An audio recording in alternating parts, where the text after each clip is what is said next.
میں ایک joint family میں رہتی تھی۔ دادا کا بہت بڑا گھر تھا، سبھی چچا تایا کی فیملی اسی گھر میں رہتی تھی۔ سب کے الگ الگ پورشنز تھے۔ دادا تو انتقال کر چکے تھے، لیکن گھر پر بڑے تایا کا حکم چلتا تھا۔ اب بھی ہمارے گھر میں ایک ٹیبل پر ہر خاندان کھانا کھاتا تھا۔ میرے والد 4 بھائی تھے، میں اپنے والدین کی پہلی اولاد تھی۔ مجھ سے چھوٹی ایک بہن تھی، سب سے چھوٹا ایک بھائی۔ میرے والد بھائیوں میں سب سے چھوٹے تھے۔ میری سب کزنوں کی شادی ہو چکی تھی اور کافی کزنز کی تو آپس میں ہی شادیاں ہوئی تھیں، لیکن میرے جوڑ کا کوئی بھی رشتہ ہمارے خاندان میں نہیں تھا، اس لیے میرا رشتہ آؤٹ آف فیملی میں طے ہوا تھا۔ سب کچھ ٹھیک چل رہا تھا۔ آج تک کبھی ہم نے شادی کے لیے ہال بک نہیں کروائے تھے۔ دادا کے گھر کا بہت بڑا صحن تھا، وہاں پر سب کی شادیاں ارینج کی جاتی تھیں۔ ابھی بھی وہ صحن کسی کی ہال کی طرح بہت خوبصورت اس کو ڈیکوریٹ کیا گیا تھا۔ وجاہت ایک خوش شکل نوجوان تھا جس سے میری شادی ہونے والی تھی۔ میں اس رشتے سے بہت خوش تھی، اور پھر شادی کے بعد مجھے بیرون ملک جانا تھا۔ دلہن بنانے کے لیے بھی مجھے ایک بیوٹیشین گھر پر ہی آئی تھی۔ ہمارے تایا ابا کو یہ بات بالکل پسند نہیں تھی کہ گھر کی لڑکیاں پارلر میں جا کر تیار ہوں، اسی لیے بیوٹیشین گھر پر ہی آ کر دلہن بنا کر جاتی تھی۔ سب کچھ ٹھیک لگ رہا تھا، میرے چہرے پر بے تحاشا خوشی تھی۔ پچھلے 6 مہینے سے میں وجاہت کے ساتھ منسوب تھی، فون پر اس سے باتیں بھی ہوتی تھیں، اسی لیے دل میں وجاہت کی جگہ بن جانا فطری سی بات ہے۔ کل ہی مجھے فون پر کہنے لگا، مومنہ تمہارا عروسی لباس میں نے پسند کیا ہے، تم اس میں بے حد حسین لگو گی۔ اور اس نے سچ ہی کہا تھا۔ دلہن بننے کے بعد جس نے مجھے دیکھا سب نے میری بہت تعریف کی۔ میں دلہن بنی، باہر اسٹیج پر بیٹھ گئی۔ میرے سب کزنوں نے یہ انتظام کیا تھا کہ نکاح سے پہلے بیچ میں ایک باریک سا نیٹ کا پردہ کروایا جائے گا اور نکاح کے بعد اس پردے کو ہٹا دیا جائے گا، اس لیے دونوں جانب اسٹیج بنے ہوئے تھے۔ میری ساری کزنیں، سہیلیاں مجھے وجاہت کے نام پر پریشان کر رہی تھیں۔ دلہن بنے ہوئے مجھے 2 گھنٹے گزر چکے تھے۔ اب تو سب لوگ ہی بارات کی تاخیر سے آنے پر باتیں کرنے لگے تھے، کیونکہ رات کے 11 بج گئے تھے۔ میرے والد نے میرے سسر کو کئی فون کر ڈالے، لیکن وہ یہی کہہ رہے تھے کہ بس ابھی نکلنے ہی والے ہیں، آپ کو تو پتہ ہے ایسے کاموں میں دیر ہو جاتی ہے۔ لیکن 11:30 ہونے کے بعد تو میرے والد کو غصہ آنے لگا۔ کہنے لگے کہ ہم نے آپ سے پہلے بھی کہا تھا کہ ہمارے گھروں میں وقت کی پابندی لازمی کی جاتی ہے، لیکن اس کے بعد جو بات میرے ہونے والے سسر نے بتائی، اس نے تو جیسے مجھ پر قیامت ہی برپا کر دی۔ وہ کہنے لگے کہ ہم خود بہت پریشان ہیں، نہ جانے وجاہت کہاں چلا گیا ہے، ہمیں کب سے اسی کا انتظار ہے۔ ہم تو 10 بجے بارات لے کر نکل جاتے، لیکن وجاہت کچھ دیر کا کہہ کر گیا تھا، ابھی تک نہیں لوٹا۔ اس کا فون بھی بند ہے، جیسے ہی وہ آتا ہے ہم بارات لے کر پہنچ جائیں گے۔ لیکن یہ دیر تو طویل ہونے لگی۔ رات کا 1 بج گیا۔ لوگوں میں اب باتیں ہونے لگیں کہ ضرور کوئی گڑبڑ ہے۔ میرا دل یوں تھا کہ سوکھے پتے کی طرح کانپ رہا ہو۔ سب میرے والد سے کہنے لگے کہ یہ لوگ بہانے بنا رہے ہیں، لڑکے کی یہاں شادی کی مرضی نہیں ہوگی، والدین زبردستی شادی کروانا چاہتے ہوں گے، جبھی تو گھر سے بھاگ گیا۔ اب آپ کی بیٹی پر تو داغ لگ گیا، جس لڑکی کی بارات ہی نہ آئے اس سے بھلا کون شادی کرتا ہے؟ اب آپ کی بیٹی سے شادی کرنے کے لیے کوئی نہیں آنے والا۔ ایسی لڑکیوں کے گھر کی دہلیز پر کون انہیں بیانے نہیں آتا؟ جن کی بارات واپس لوٹ جائے یا پھر آئے ہی نہ، انہیں تو ہمارے معاشرے میں منحوس کہا جاتا ہے۔ میرے والد حالانکہ اپنے بھائیوں میں سب سے چھوٹے تھے، لیکن اس وقت ان کی رنگت بالکل سفید پڑ گئی، اپنی عمر سے کافی بڑے لگ رہے تھے۔ میری آنکھوں سے آنسو جاری ہو گئے۔ وہاں موجود مہمان بھی اب واپسی کے لیے پر تول رہے تھے، جبکہ میرے تایا ابا نے ایک ایسا فیصلہ سنایا کہ جس نے میرے پیروں کے نیچے سے زمین نکال دی۔ کہنے لگے کہ یہ لڑکا ہماری عزت کے ساتھ کھیل کر گیا ہے، اس نے کیا سمجھا کہ یہ ہماری بچی کا تماشا بنائے گا، ہم خاموشی سے دیکھتے رہیں گے؟ مومنہ کی شادی آج ہی ہوگی، آج ہی اس کا نکاح ہوگا۔ یہ سن کر ہم سب ہی حیران ہوئے۔ سب سے زیادہ حیرت مجھے ہوئی، کیونکہ میرے تایا کے تو سارے بچے شادی شدہ تھے۔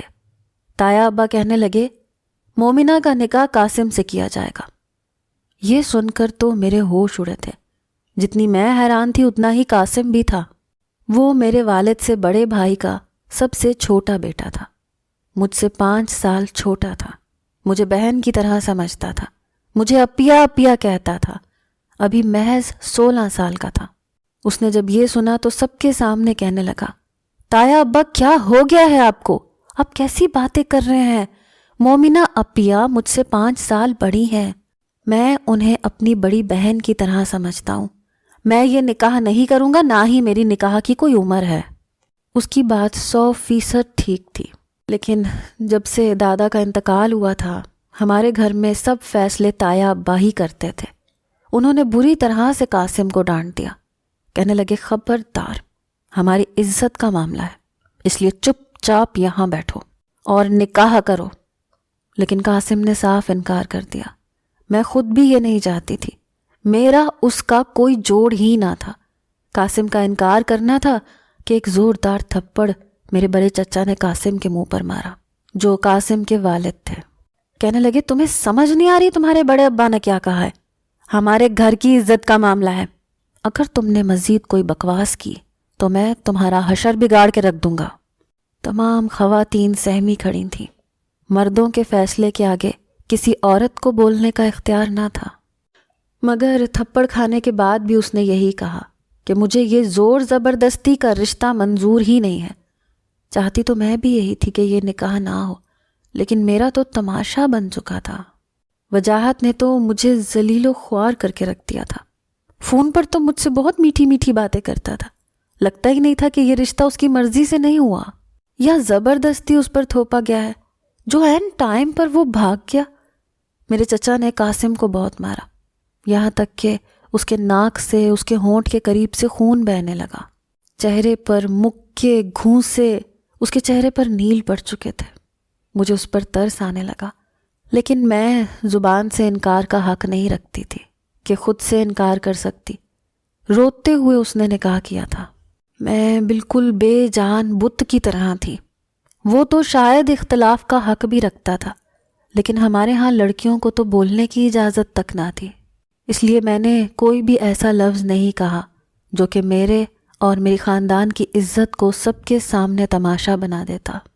میں نے سوچا کہ قاسم سے بعد میں کہہ دوں گی کہ میرے حصے کی بدقسمتی پر اسے رونے کی ضرورت نہیں ہے، وہ جب چاہے دوسری شادی کر سکتا ہے، میرا کیا ہے؟ بنا شادی کے بھی مجھے اپنے گھر کی دہلیز پر ہی بیٹھنا تھا۔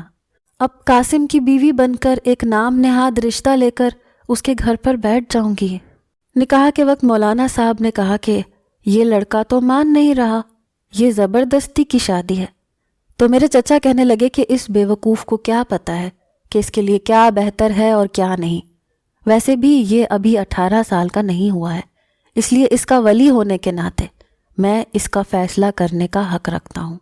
میرا نکاح قاسم سے ہو چکا تھا، روتے دھوتے میری رخصتی بھی ہوئی، بدنامی تو ہو چکی تھی، بس ایک عزت کی چادر سے ڈھانپ کر مجھے میری ماں نے قاسم کے ساتھ رخصت کیا تھا۔ جیسے ہی میں قاسم کے کمرے میں جا کر بیٹھی، بڑی چچی کہنے لگیں کہ بڑے بھائی صاحب بھی بڑے ہی جذباتی ہیں، ہمیں بھی تمہاری بارات کے نہ آنے کا بے حد دکھ اور افسوس ہے، لیکن تم خود سوچو، میرے بچے کا تو اس میں کوئی قصور نہیں تھا، وہ تو ابھی 11ویں جماعت میں پڑھ رہا تھا، اور بھائی صاحب نے کس طرح سے اس کے ساتھ زبردستی کر کے نکاح کروایا ہے، سارا چہرہ میرے بچے کا زخمی کر کے رکھ دیا۔ چچی کے شکوے جاری تھے، میں کیا کہہ سکتی تھی؟ یہ شادی کون سی میری پسند سے ہوئی تھی؟ ایک زبردستی کا بندھن باندھا تھا۔ اس کے بعد جو بات چچی نے مجھ سے کہی، میری تو آنکھیں شرم سے جھک گئیں۔ اس بات کو سن کر میرا جی چاہا کہ یہ زمین پھٹے اور میں اس میں سما جاؤں۔ چلو بھر پانی میں ڈوب مرنا کسے کہتے ہیں، شاید اس وقت مجھ سے بہتر کوئی نہیں جانتا ہوگا۔ کہنے لگی، میرا بیٹا ہر بات سے انجان ہے، مجھے تو لگتا ہے ابھی تک ٹھیک سے جوان بھی نہیں ہوا ہے، تمہیں شاید چند سال انتظار کرنا پڑے۔ یہ کہہ کر وہ کمرے سے باہر چلی گئیں۔ میری آنکھوں سے آنسو جاری ہو گئے، بس یہ سننا رہ گیا تھا میرے نصیب میں۔ کچھ ہی دیر بعد قاسم بڑے غصے سے کمرے میں داخل ہوا، پورے کپڑے مٹی سے اٹے ہوئے تھے، کیونکہ بڑے چچا نے اسے بہت مارا تھا۔ چند دن پہلے مجھ سے کہہ رہا تھا، اپیا آپ بتائیں آپ کے نکاح پر کون سا جوڑا پہنوں؟ اس نے میری شادی پر ڈھیر سارے کپڑے سلوائے تھے، میرا ہاتھ پکڑ کر مجھے اپنے کمرے میں لے گیا تھا۔ اس کی عمر 16 سال تھی، لیکن صحت قابل رشک تھی۔ ڈیل ڈول اچھا تھا، قد میں قدرے اونچا تھا۔ میں نے کہا کہاں لے جا رہے ہو قاسم؟ چھوڑو میرا ہاتھ، پتہ ہے نا میں مائیوں بیٹھی ہوں، اگر امی اور چچی کو پتہ چلا تو وہ مجھ پر خفا ہو جائیں گی۔ کہتے ہیں مائیوں والی لڑکی کو کمرے سے بھی باہر نہیں نکلنا چاہیے، اور تم ہو کہ… کہنے لگا سب لوگ شاپنگ پر گئے ہیں۔ او نا پیا، بتاؤ مجھے تم کس فنکشن پر کیا کیا پہنو گی؟ تمہیں تو پتہ ہے نا، تم جو بتاتی ہو میں وہی پہنتا ہوں۔ قاسم کی میرے چھوٹے بھائی رامس سے بہت دوستی تھی، دونوں ہی ہم عمر تھے، اس لیے جب بھی میں رامس کی شاپنگ کے لیے جاتی قاسم بھی میرے ساتھ ہی جاتا تھا۔ اسے میرے پسند کیے ہوئے کپڑے بے حد اچھے لگتے تھے۔ ہمیشہ کہیں بھی جانا ہوتا تو مجھے سے پوچھتا تھا، اور ابھی بھی وہ مجھے اپنے کمرے میں لے کر گیا۔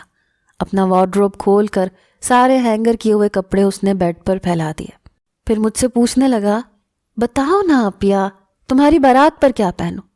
آف وائٹ کلر کا 3 پیس سوٹ اچھا لگے گا یا پھر یہ بلیک کلر کا پہن لوں؟ میں نے کہا دلہن کے بھائی ہوتے ہوئے تمہیں آف وائٹ پہننا چاہیے، پھر رامز بھی یہی پہن رہا ہے۔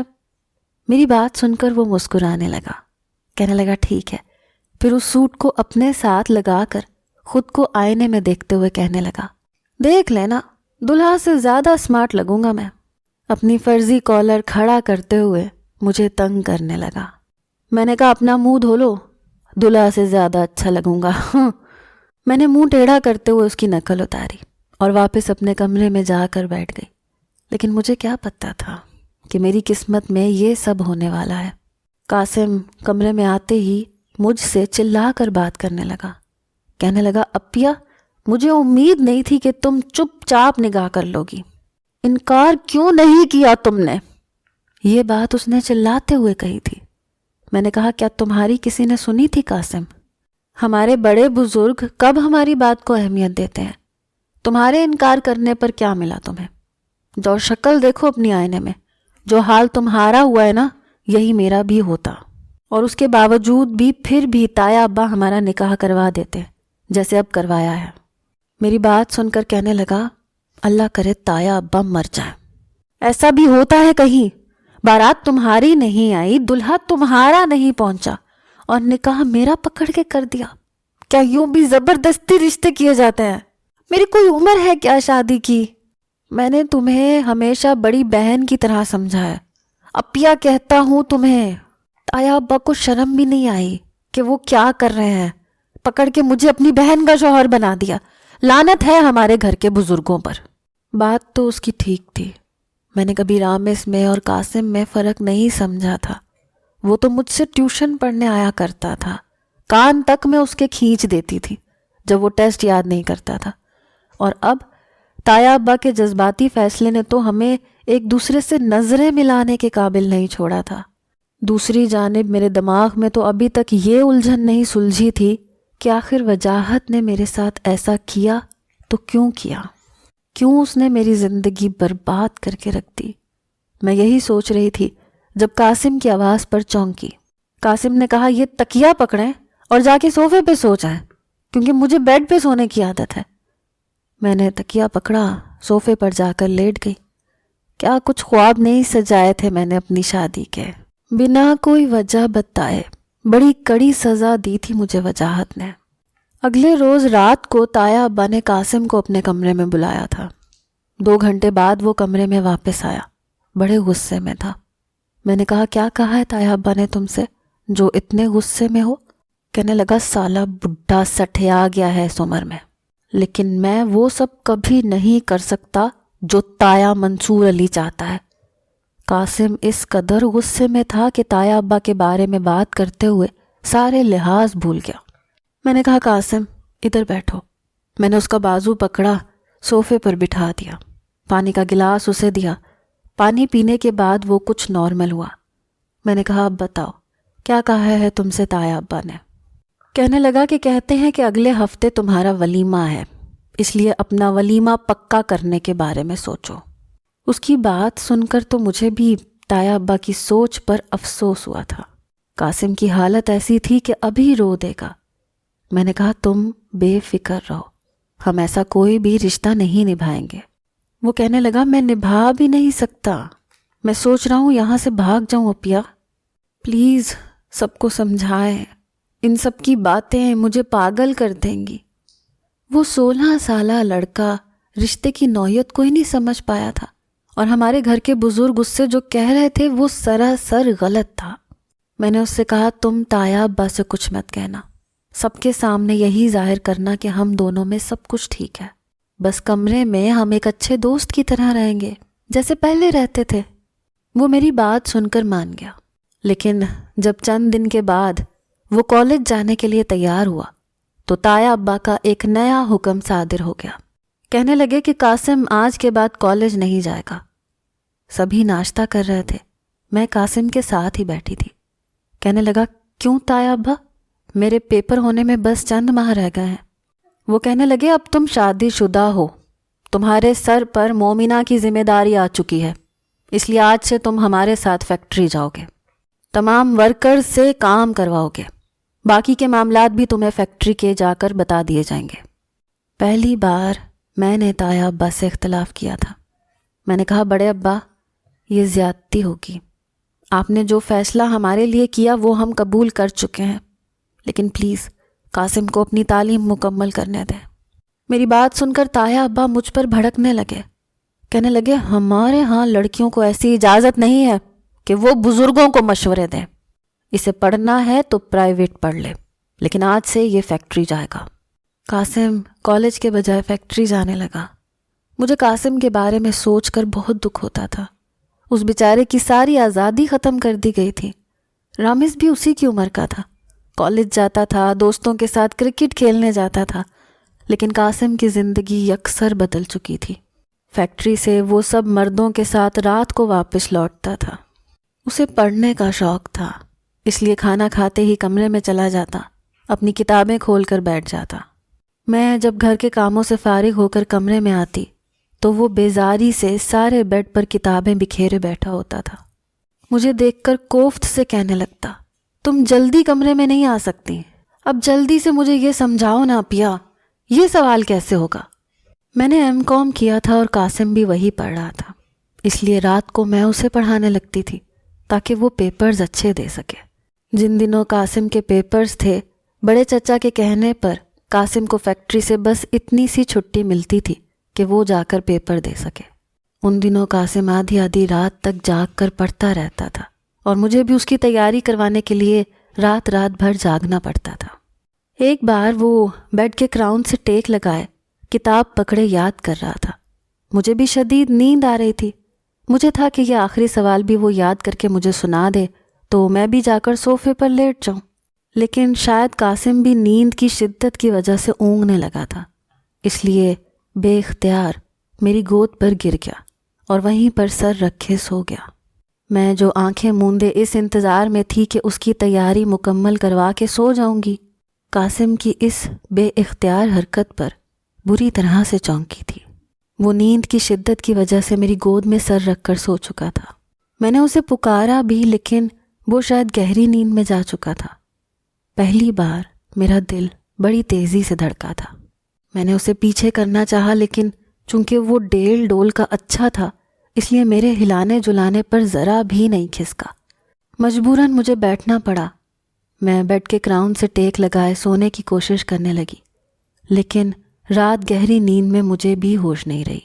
صبح جب الارم پر میری آنکھ کھلی تو میں قاسم کے بے حد قریب تھی۔ وہ میرے ہی تکیے پر سر رکھے بے خبر سو رہا تھا، اس کا بازو میرے اوپر تھا، اس کی سانسوں کی آمد و رفت بھی میں سن سکتی تھی۔ میں جلدی سے پیچھے ہٹی، شاید نیند میں میرا جوڑا کھل گیا تھا، اس لیے میں نے اپنے بال سمیٹے اور بیڈ سے نیچے اتر گئی۔ مجھے خود پر بھی غصہ آنے لگا، کیا ضرورت تھی مجھے اس کے بیڈ پر بیٹھ کر پڑھانے کی؟ شکر ہے اس کی آنکھ نہیں کھلی، ورنہ تو شاید ہم دونوں ہی ایک دوسرے سے نظریں نہ ملا پاتے۔ میں نے قاسم کو جگایا، وہ اٹھ کر تیار ہو کر کالج چلا گیا۔ جب واپس آیا تو بہت خوش تھا، کہنے لگا میرا پیپر بہت اچھا ہوا ہے، تھینک یو سو مچ اپیا۔ یہ کہہ کر اس نے میرے دونوں ہاتھ تھام کر ہونٹوں پر لگائے تھے۔ میرا دل دھک سے رہ گیا تھا۔ میں نے اپنے ہاتھ اس کے ہاتھوں سے کھینچ لیے، لیکن مجھے یہ لگنے لگا جیسے میرے اندر کے جذبات بدلنے لگے تھے۔ نہ چاہتے ہوئے بھی میں قاسم کے بارے میں سوچنے لگی تھی، لیکن وہ ویسا ہی تھا، اس میں بچپنا اور لاؤبالی پن بہت تھا۔ ظاہر ہے اس کی عمر ہی ایسی تھی، لیکن جب وہ اچھے نمبروں سے پاس ہوا تو اپنا رزلٹ بتاتے ہوئے بے اختیار میرے گلے لگ گیا۔ کہنے لگا میں بہت خوش ہوں، اور پتہ ہے یہ سب تمہاری وجہ سے ہوا ہے اپیا۔ وہ میرے گلے سے لگے یہ سب کہہ رہا تھا۔ میں فوراً اس سے پیچھے ہٹی تھی۔ آئی کام کے بعد اس نے یونیورسٹی جوائن کر لی تھی۔ اس کا ارادہ BBA کرنے کا تھا۔ فیکٹری پر بھی وہ بھرپور توجہ دے رہا تھا، اس لیے تایا ابا نے اس کی تنخواہ بڑھا دی تھی۔ سارے پیسے وہ لا کر میرے ہاتھ میں رکھ دیتا تھا، کہتا تھا تم سنبھال لو، جب مجھے ضرورت ہوگی تو دے دینا۔ تایا ابا نے اس کے رزلٹ کو دیکھ کر اسے آگے پڑھنے کی اجازت دے دی تھی۔ جب بھی یونیورسٹی جانے لگتا مجھ سے پوچھتا کہ آج کیا پہن کر جاؤں، جس سے ساری لڑکیاں مجھے دیکھتی رہ جائیں۔ نیا نیا یونیورسٹی جانے لگا تھا، اس لیے اس کی باتیں بدلنے لگی تھیں۔ میں مسکرا کر اسے اچھی سی پینٹ شرٹ نکال کر دے دیتی، کہتی یہ پہن لو، سب لڑکیاں تمہیں دیکھتی رہ جائیں گی۔ میرے مذاق پر وہ ہنسنے لگتا۔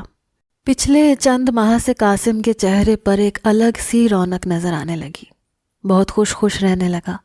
ایک بار میں نے وجہ پوچھی، کہنے لگا اسے ایک لڑکی اچھی لگنے لگی ہے، وہ اس لڑکی سے محبت کرنے لگا ہے۔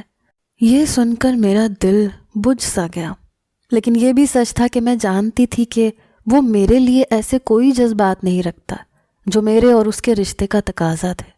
اس نے مجھے اپنے موبائل سے اس لڑکی کی تصویر بھی دکھائی، مجھ سے پوچھنے لگا تم بتاؤ کیسی ہے؟ اس بار میں مسکرا نہیں سکی۔ میں نے کہا بہت پیاری ہے، تمہارے ساتھ بہت اچھی لگے گی۔ کہنے لگا اپیا تمہیں کیا لگتا ہے تایا ابا مان جائیں گے؟ کوئی فساد تو نہیں کریں گے؟ میں نے کہا تم فیکٹری سے جو کماتے ہو اس سے انسٹالمنٹس پر ایک فلیٹ خرید لو، جب تک تمہاری تعلیم کا سلسلہ مکمل ہوگا تب تک وہ فلیٹ تمہاری ملکیت ہو جائے گا، پھر تم اس لڑکی سے شادی کر کے اسے اس فلیٹ میں رکھ لینا۔ قاسم کو میرا یہ مشورہ اچھا لگا، اس نے ایسے ہی کیا۔ جیسے ہی اس کا BBA کمپلیٹ ہوا تو وہ ایک فلیٹ کا مالک بن چکا تھا۔ پھر مجھ سے کہنے لگا میں رابیل سے شادی کرنا چاہتا ہوں، کیا تم میرا رشتہ مانگنے رابیل کے گھر جاؤ گی؟ میں نے کہا کس رشتے اور حیثیت سے قاسم؟ میری بات سن کر وہ چپ سا ہوا، کہنے لگا یہی تو مسئلہ ہے، میں رابیل کو تمہارے اور اپنے رشتے کے بارے میں نہیں بتا سکتا، پھر وہ مجھ سے شادی نہیں کرے گی۔ وہ کہنے لگا اگر تم ایک بار سچ چھپا کر میرا رشتہ رابیل سے طے کر دو تو یقین مانو ایک بار رابیل سے شادی ہونے کے بعد میں امی ابو کو منا لوں گا۔ میں رابیل کے گھر قاسم کی کزن کی حیثیت سے گئی، رشتہ پکا کر کے آئی تھی۔ جب انہیں یہ معلوم ہوا کہ قاسم رابیل کو شادی کے بعد الگ رکھے گا تو انہیں اعتراض نہ تھا۔ انہی دنوں میرا BP ہائی رہنے لگا، میرے سر میں درد تھا۔ عورت کے لیے لفظ سوکن شاید ہمیشہ ہی اذیت کا باعث بنتا ہے۔ میں بھی ایسی ہی کسی کیفیت سے گزر رہی تھی۔ میری طبیعت زیادہ خراب ہوئی تو قاسم مجھے ڈاکٹر کے پاس لے گیا۔ ڈاکٹر نے مجھے بلڈ پریشر کی میڈیسن دے دی۔ میں قاسم کے ساتھ ہاسپٹل سے باہر جانے لگی تھی جب اچانک سے ایک ویل چیئر میرے سامنے آ کر رکی، یا شاید میں اس ویل چیئر کے سامنے اچانک سے آ گئی تھی۔ وہ وارڈ بوائے مجھ سے معذرت کرنے لگا جو ویل چیئر چلا رہا تھا، شاید کسی مریض کو لے کر جا رہا تھا۔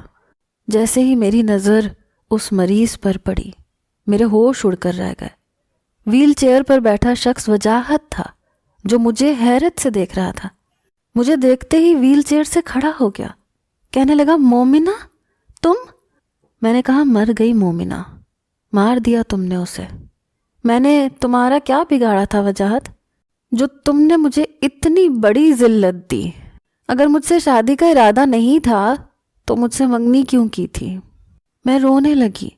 وہ کہنے لگا کہ اس کی گاڑی کا ایکسیڈنٹ ہو گیا تھا اور وہ پچھلے 4 سال سے کوما میں تھا، بس چند ماہ پہلے ہی ہوش میں آیا ہوں۔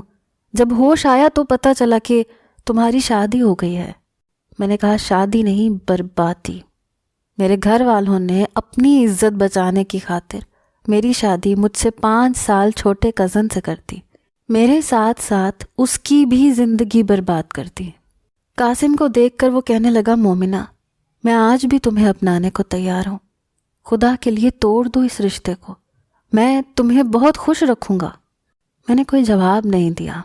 قاسم کا ہاتھ پکڑ کر تیزی سے ہاسپٹل سے باہر نکل گئی۔ پورا راستہ میں روتی رہی۔ قاسم یک ٹک مجھے دیکھے جا رہا تھا، کہنے لگا، رو کیوں رہی ہو؟ میں نے کہا، اپنی قسمت پر رو نہیں تو اور کیا کروں۔ کہنے لگا، شادی نہیں کرنا چاہتی وجاہت سے؟ کیا اس سے اب بھی محبت کرتی ہو؟ میں نے نفی میں سر ہلا دیا۔ میں نے کہا، اس سے زیادہ مجھے اپنے گھر والوں کی عزت پیاری ہے، انہیں دھوکہ نہیں دے سکتی، جو ہو چکا ہے اسی کو نبھاؤں گی۔ کہنے لگا، میں نے دیا کیا ہے تمہیں؟ میں نے کہا، تم سے کچھ نہیں چاہیے قاسم، تم جیسے چاہے اپنی زندگی جی لو، بس مجھ سے اپنا نام مت چھیننا۔ میں نے روتے ہوئے کہا۔ کہنے لگا، میں تمہیں اپنے ساتھ اپنے فلیٹ میں لے جاؤں گا، پھر اگر تم چاہو تو مجھ سے آزادی حاصل کر کے وجاہت سے شادی کر سکتی ہو۔ میں نے کہا، نہیں، مجھے نہیں کرنی اس سے شادی، میرے دل میں اب وجاہت کہیں نہیں ہے، بس مجھ سے اپنا نام مت چھیننا، میں جی لوں گی تمہارے نام پر ساری زندگی۔ میری بات سن کر کہنے لگا، زندگی بہت لمبی ہوتی ہے، کیسے جیو گی صرف میرے نام پر؟ میں نے اسے دیکھتے ہوئے کہا، تمہیں شاید عورت کی وفا کا اندازہ نہیں ہے قاسم، وہ جی لیتی ہے۔ گھر آ چکا تھا، میں گاڑی سے اتر کر اپنے کمرے میں چلی گئی۔ میں ڈپریشن کی مریضہ ہو چکی تھی، کیونکہ فطری خواہش پوری نہیں ہو پا رہی تھی۔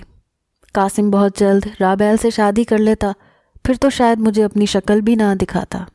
رات کو جب قاسم کمرے میں آیا تو میں نے اپنا تکیہ اٹھایا تاکہ صوفے پر جا کر سو سکوں۔ کہنے لگا، مومنہ میرے سر میں درد ہے، پلیز میرا سر دبا دو۔ مجھے اس کے منہ سے مومنہ سن کر حیرت ہوئی تھی۔ بہرحال میں اس کا سر دبانے لگی۔ کہنے لگا، میری ہر بات فوراً سے کیوں مان لیتی ہو؟ اس لیے کہ میری بیوی ہو؟ پہلے تو مجھے ڈانٹ بھی دیتی تھی، کان بھی کھینچ لیتی تھی، لیکن اب تو میری بات سے ذرا بھی اختلاف نہیں کرتی، کیوں؟ میں نے کہا، رشتے کی نوعیت جو بدل گئی ہے، نکاح کے 2 بول سے مرد کی حیثیت بدل جاتی ہے، چاہے وہ عمر میں چھوٹا ہی کیوں نہ ہو۔ وہ مجھے دیکھ کر کہنے لگا، میں نے رابعہ سے شادی سے انکار کر دیا ہے۔ میرا ہاتھ اس کے سر پر رکا تھا۔ میں نے کہا، کیوں قاسم؟ کہنے لگا، اس سے کوئی بھی شادی کر لے گا، میں جانتا ہوں وہ مجھ سے اتنی محبت نہیں کرتی کہ میرے بغیر مر جائے، نہ ہی شاید مجھے اس سے ایسی محبت ہے۔ میں نے کہا، پھر بھی تمہیں حق ہے اپنی مرضی کی زندگی جینے کا۔ کہنے لگا، اور تمہیں؟ تم صرف قربانی کے لیے رہ گئی ہو مومنہ۔ اس نے میرے دونوں ہاتھ تھام لیے، اٹھ کر بیٹھ گیا۔ کہنے لگا، آج میں کامیابی کے جس مقام پر ہوں تمہاری وجہ سے ہوں۔ تایا ابا کے غلط فیصلے پر نقصان میرا نہیں تمہارا بھی ہوا تھا، پھر میں کیوں تمہاری زندگی کو سزا بنا کے رکھ دوں؟ اتنا بھی بے حس نہیں ہوں۔ یہ کہہ کر اس نے میرے ہاتھوں کو اپنے ہونٹوں سے لگایا تھا۔ میرا دل یکبارگی سے دھڑکا تھا۔ کہنے لگا، میرے نام کے ساتھ تم میرے ساتھ زندگی گزارنے کی بھی حقدار ہو۔ یہ کہہ کر اس نے میرے بالوں کو کیچر سے آزاد کیا تھا۔ مجھے بڑی محویت سے دیکھ رہا تھا۔ کہنے لگا، مجھے اندازہ ہی نہیں تھا کہ تمہارے بال اتنے حسین ہیں، تم بہت اچھی ہو مومنہ۔ جانتی ہو، مرد کو عورت کا حسن شاید صرف متاثر کرتا ہے، لیکن اس کی وفا اسے خرید لیتی ہے۔ تمہاری وفا نے مجھے خرید لیا۔ نکاح کے رشتے کی حقیقت کا اندازہ قاسم کو شاید تب ہوا تھا۔ آپ کا کیا خیال ہے؟ کیا واقعی عورت کی وفا مرد کو خرید لیتی ہے؟ مرد عورت کی وفا سے یوں بھی پگھل جاتا ہے جیسے قاسم؟